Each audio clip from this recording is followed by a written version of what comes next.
There is a specific kind of ending that hurts considerably worse than any dramatic public falling out ever could, and it is the quiet kind. The kind where someone simply stops picking up the phone, stops offering what they always used to offer without being asked, and gradually stops being the one person you could genuinely count on in a crisis. This week, that appears to be exactly what happened between Harry and the one man who had stood quietly behind Diana's sons since the day she died.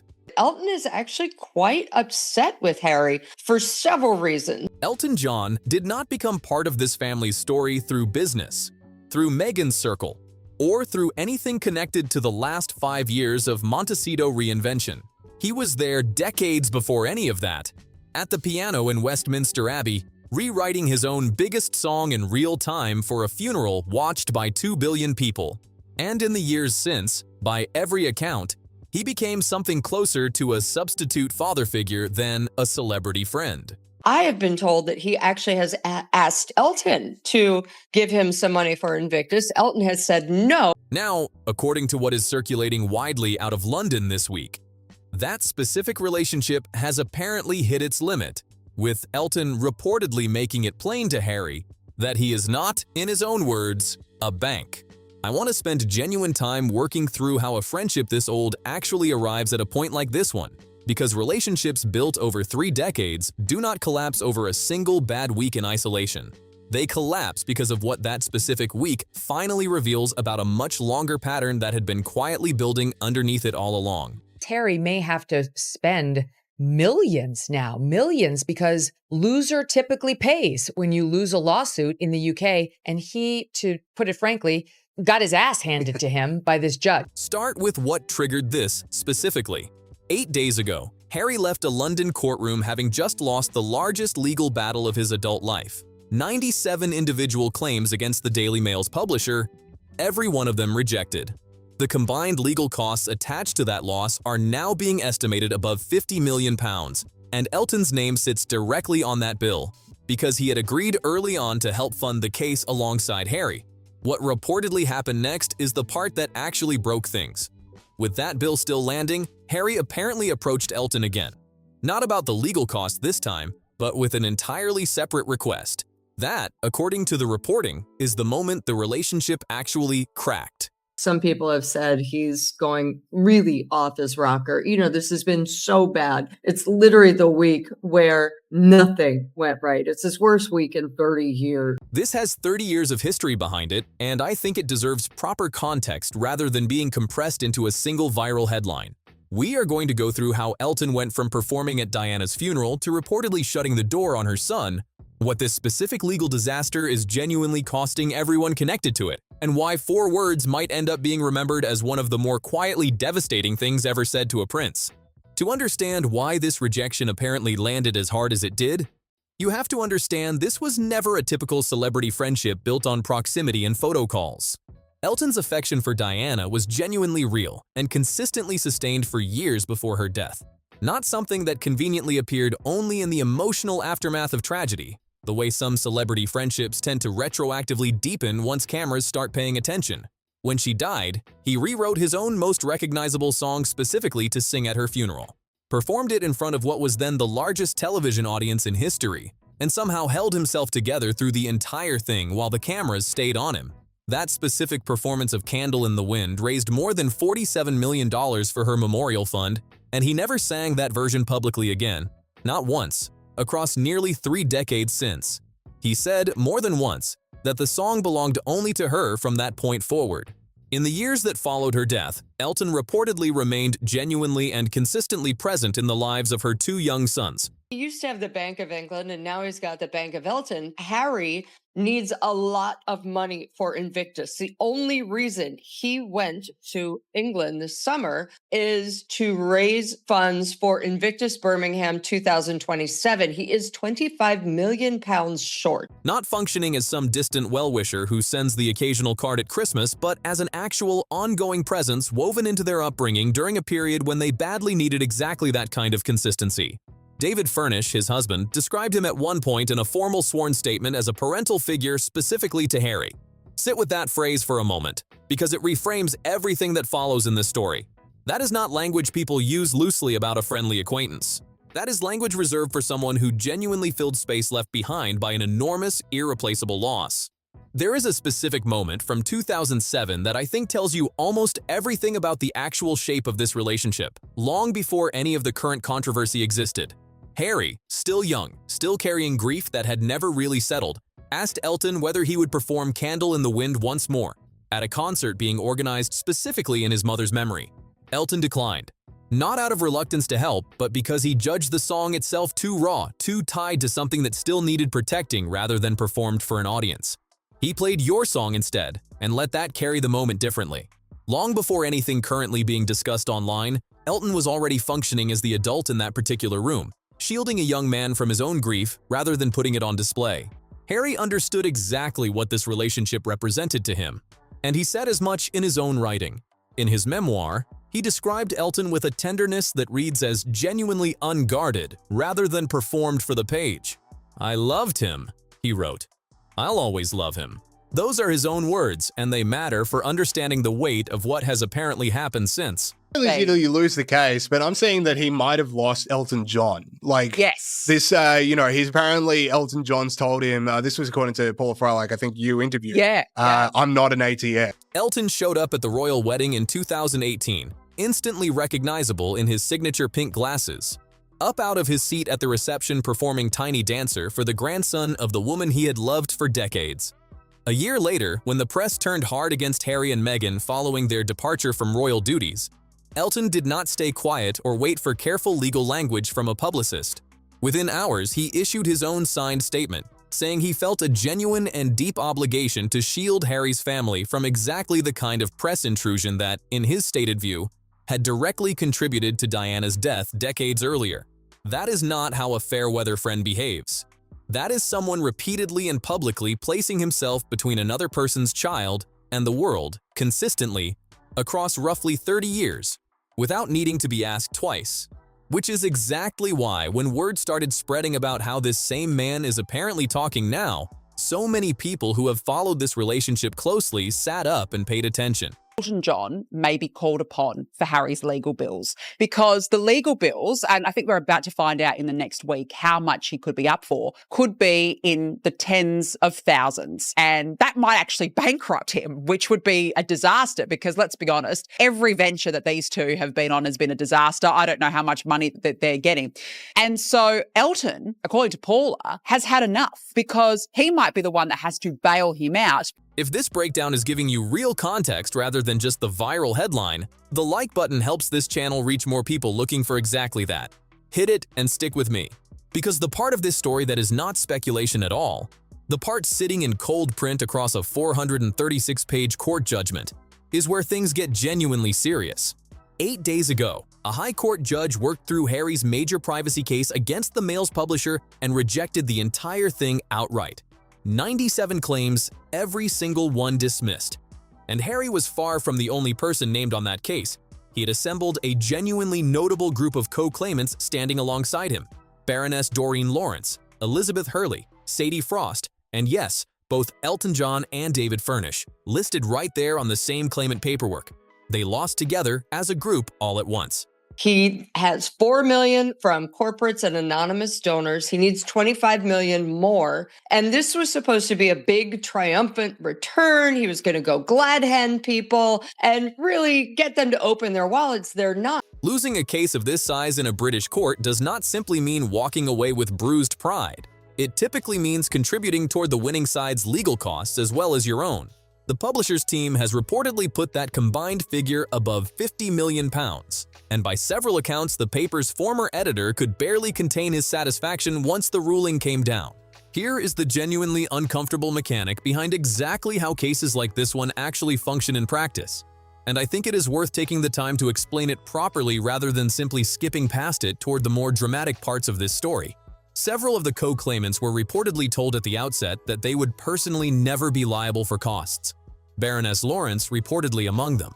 Elton and Harry, according to reporting on the arrangement, told the rest of the group not to worry, that the two of them would personally absorb the costs if things went badly. Well, the costs have now arrived in full, and Harry, whatever his public positioning suggests, does not actually have that kind of liquid money sitting available. which leaves exactly one person in that entire group with the resources to actually cover it. And it is not the prince. How did Harry actually respond to the verdict once it came down? By virtually every available account, not well at all. He left the courtroom and publicly called the ruling a complete whitewash. His own word, aimed squarely at a judge who had just spent 400 pages explaining the reasoning behind every single finding. Multiple senior lawyers had reportedly warned him privately, well ahead of trial, that this specific case carried a very high risk of failure under the applicable legal standard. Walks into a room and people respond to him and they like him. He used to be fun. Yeah. He was a fun guy, but he's turned into an embittered middle-aged man. And he's going to have to be very careful because it bleeds into your everyday work, that you're just hostile. He proceeded regardless, lost about as publicly as it is possible to lose, and then turned around and blamed the judge for the outcome. Here is the specific detail that I genuinely think matters more than almost anything else in this entire story, and it is one that most mainstream coverage has completely missed or failed to properly flag. When Harry released that furious public statement attacking the judge directly, one specific name was conspicuously absent from it entirely: Elton's. The same friend who had helped fund and support the case would not attach his own name anywhere near Harry's public criticism of the court. Elton, to be fair, brought Harry into this, introduced Harry to David Sherborne. And then Harry brought in Doreen Lawrence. And I think they really thought they would have this huge, strong claim if like all 7 of them, because there was, of course, Elizabeth Hurley, Sadie Frost, Sir Simon Hughes as well, if they all were together as a group. 97 freaking complaints made, and they were all tossed out. Draw your own honest conclusions from that specific detail. I already have mine, and I suspect you might too once you sit with it. Now, here is the actual pivot point sitting at the center of this entire story. The specific moment that everything discussed before and after genuinely turns on. Losing the legal case itself was clearly one significant thing on its own. But Harry reportedly did not actually travel to Britain this particular summer purely to lose in court. He came, according to multiple reports, actively looking for donations toward a separate and entirely unrelated cause. The Invictus Games are set for Birmingham in 2027, and the reported shortfall sitting against that event is a genuinely striking £25 million. Organizers had secured roughly £4 million on top of an existing government grant, and this specific UK visit was reportedly supposed to be the moment Harry personally persuaded wealthy, loyal contacts to close that gap. They did not open their wallets, including, apparently, the single most generous person he had ever had access to across his entire adult life, his own mother's closest friend. He is still angry about a story in a newspaper from 20 years ago. And if you upset this prince, he's going to get you. Doesn't matter how long it takes. He's going to come for you. He went for the newspaper and then he went for the individual journalists and really went after them in the most vicious way. Here is the specific detail that lands hardest of anything in this story, once you actually line the full timeline up properly and see it in sequence. Harry had already pulled Elton into a £50 million legal disaster. Elton was already facing his own personal share of that bill. And knowing all of that, Harry reportedly went back to the exact same man and asked him to help fund Invictus on top of everything already owed. The audacity of that specific sequence is genuinely difficult to overstate once you see it laid out in order. Elton said no.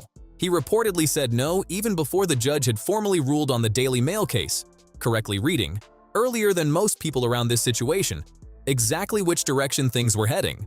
The specific phrase now circulating everywhere, reportedly relayed by people close to Elton, runs 4 words: "I am not an ATM."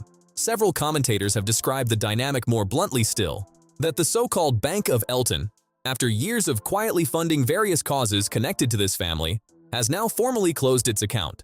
Elton, according to multiple separate sources, is not simply finished entertaining requests. He is reportedly genuinely angry that a legal case he should arguably never have been persuaded to join is now going to cost him millions of pounds of his own personal money layered on top of everything else. it is difficult to argue he does not have grounds for that anger. First of all, it was an absolute resounding beating. It was thrown out, and the judge was almost annoyed that this had got as far as it had. People were perplexed. When Harry started this, when he went after the Daily Mail, this was for stories a long time ago. Talk about holding a grudge. Talk about not being able to move on. Him and Meghan present themselves as happier than ever, living in Montecito, and here's Harry still fighting battles from decades ago. This is genuinely where you start to see, laid out in cold and specific numbers rather than emotional framing, exactly how much ground has actually shifted underneath Harry's public position over these past several weeks. One person who has followed this family closely for years described the past several weeks as Harry's worst stretch in 3 decades. And for once, that framing does not feel like exaggeration for effect. Despite the widely reported Netflix money, the Spotify deal before it quietly wound down, and a memoir that reportedly sold millions of copies within weeks of release, detailed reporting on Harry's actual personal finances paints a considerably less comfortable picture than most outside observers probably assume.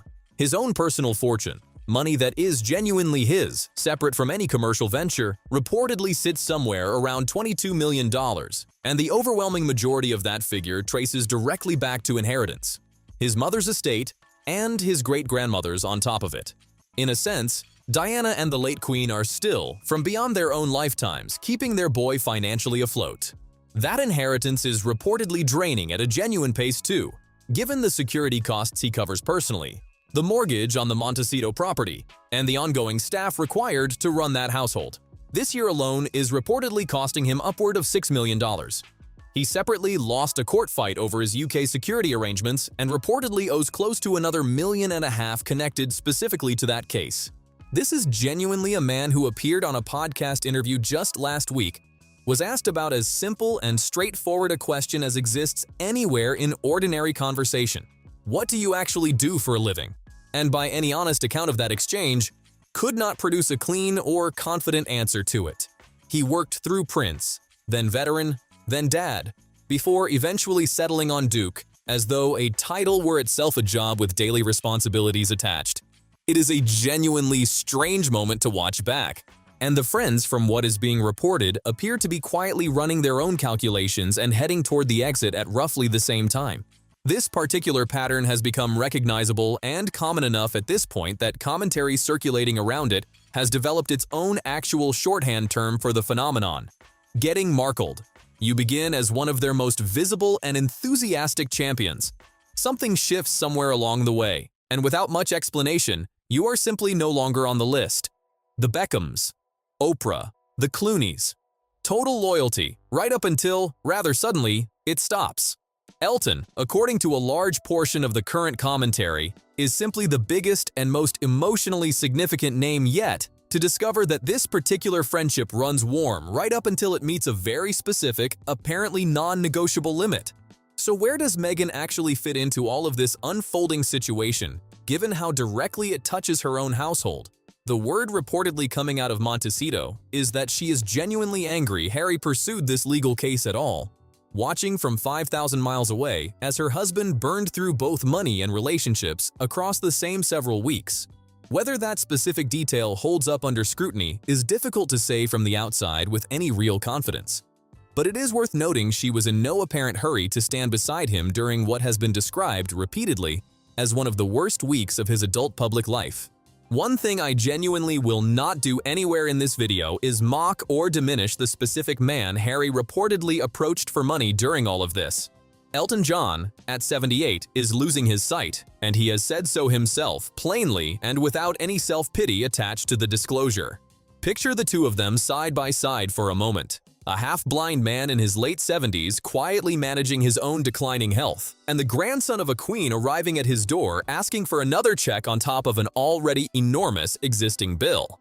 That image sits at the genuine center of this entire story, and it does not flatter the person doing the asking. Here is the part of all of this that I genuinely think should actually stay with you, long after the specific £50 million figure itself has faded from memory and been replaced in the news cycle by whatever comes next. Harry has lost court cases before and recovered without lasting damage.